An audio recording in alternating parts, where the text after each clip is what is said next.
Let's get back over to our panel and Anne Marie Tiernan, who's been leading really this fascinating discussion among our panelists, looking at the races not only nationally, but also, Anne Marie, here in the state of Indiana.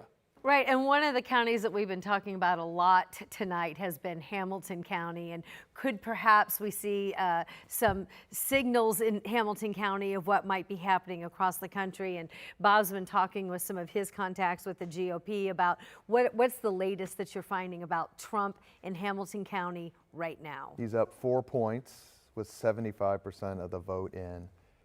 I would say it's a surprise but not shocking, given that Joe Biden won Hamilton County, lost Hamilton County in 2020, but he won Carmel. But here's the thing, and it's been said a little bit, and I think you're right, people don't vote for the vice president. They just don't.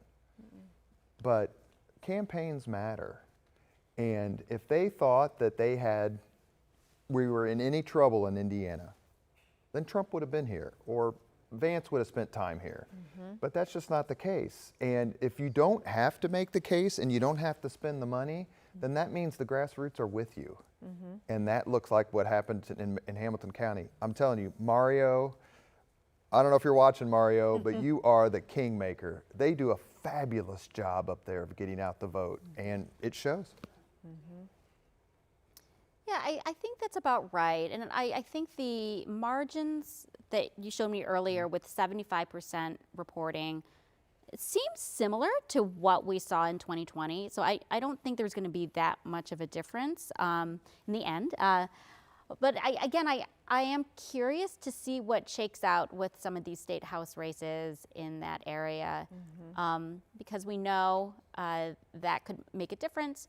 I think the story is also, as I've said multiple times, not just about who ultimately wins, although that is the goal of politics and the goal of a party is to get a candidate to win, but to pay attention to margins, because I think that's an indication of broader trends.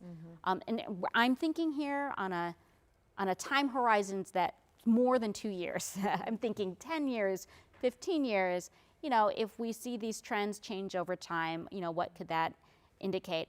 I will say one thing that's interesting about Hamilton County, which we haven't acknowledged yet tonight, is that it's growing in demographic diversity. So Indiana has become more diverse. A lot of people are moving to places like Hamilton County. It's a nice place to raise a family. So I do think that there are reasons to pay attention to Hamilton County, even if we don't see big changes compared to 2020 and 2024. Are the Republicans going to retain the supermajority in the House and Senate? Yeah, I know that you've got better contacts than I do. I just haven't been following the number. Oh, certainly. Yeah. So we were talking about House Race 62, and if we can try to get that graphic up and see what's the latest, because this was one that is more the Monroe, Brown County area to the south. As you pointed out, it doesn't include the IU campus, but it's in that vicinity, and that this is one of the targeted races for Democrats. Yeah, I mean, this is one where the baseline Democratic vote, if they would come out, and you know, I think that the Democrats should win Horrocks race. Everybody knew it was going to be close. I think, you know, to Robert's point, the Republicans know their voters. They know who their base is. There is not a lot of defecting from the party. There was a lot of talk. I know in the media and everywhere, people were talking, how many Republicans are going to leave the party and leave Trump? And as Robert said, if Trump was worried about that, he would have shown up here. You look at, I think about the Republican primary race, and what the kind of known moderate candidate was Brad Chambers, and he only got about 100,000 votes. How many of those fell in line? But that's not even enough to flip. So the Trump brand is strong, but I do want to. The margins are the trends are so important. We don't have the demographic destiny as a plan as much as they do in other states. You've seen in Georgia, some other places in the South.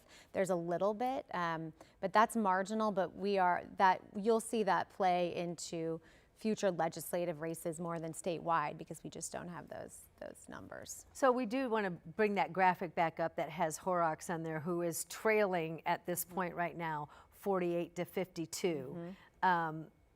Your thoughts on that race? Well, I don't know what percentage is in. It looks like about maybe three-fourths are in. I mean, certainly that would be 77% reporting. okay. So that is one that the Democrats were very hopeful because it is a slight majority Democrat, and it could be that because Trump was on the ballot. It was just really, to Robert's point, it's really hard to run against that kind of noise and that kind of investment, really across the state. But we'll see how the numbers kind of compare to 2 years ago when Trump wasn't on the ballot. And then also interested if we could get results to see Wendy, I think her name is Dant, she took over Rita Fleming's.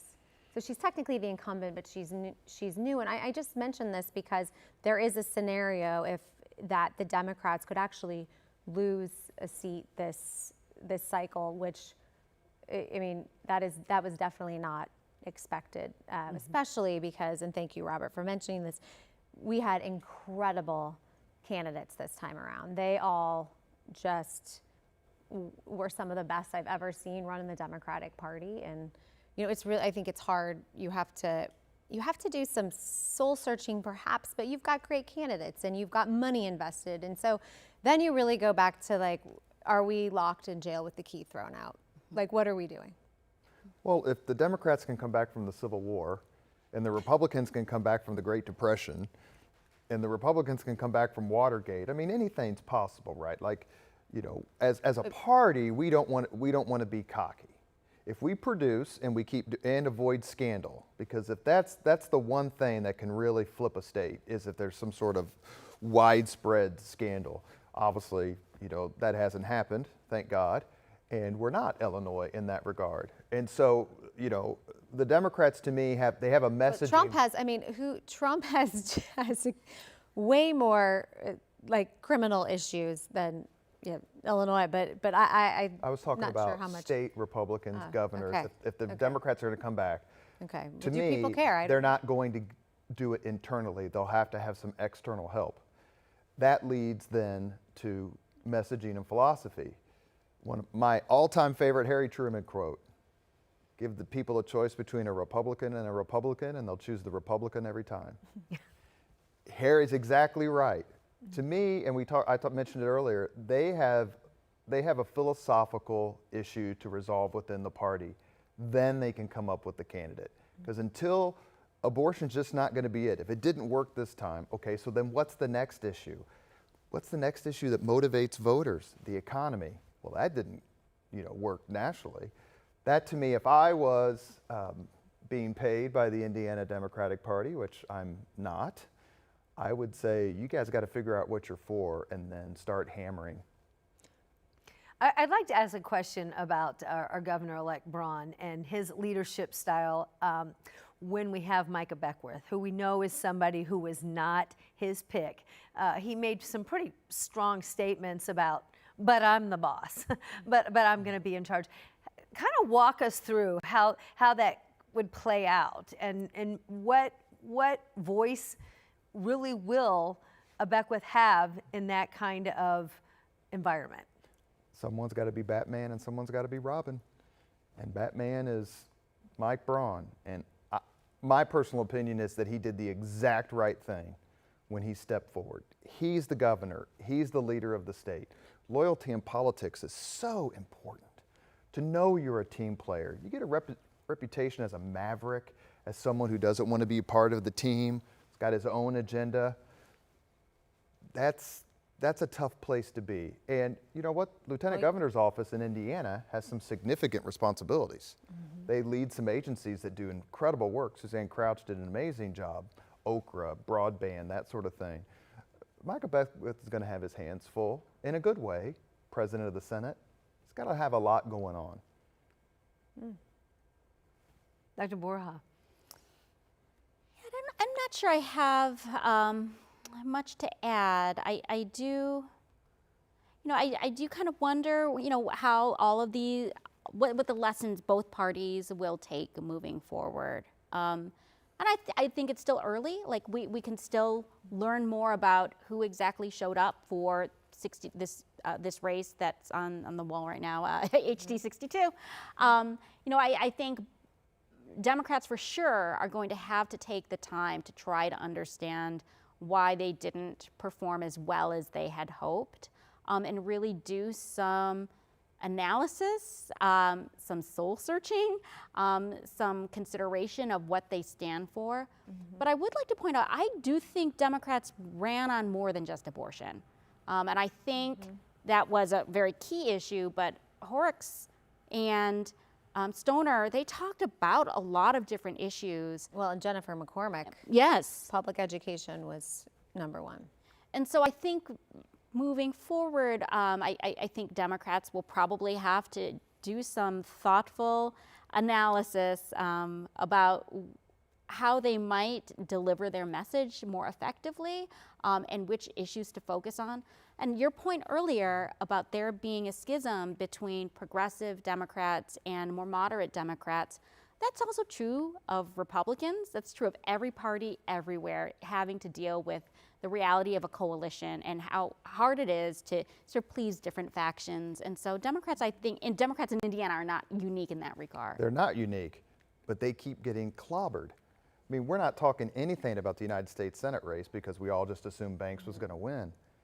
I mean, that was brutal. I mean, it wasn't that long ago that Evan Bayh was winning by these margins, right? Double digits plus. The race was never competitive, not for 1 second.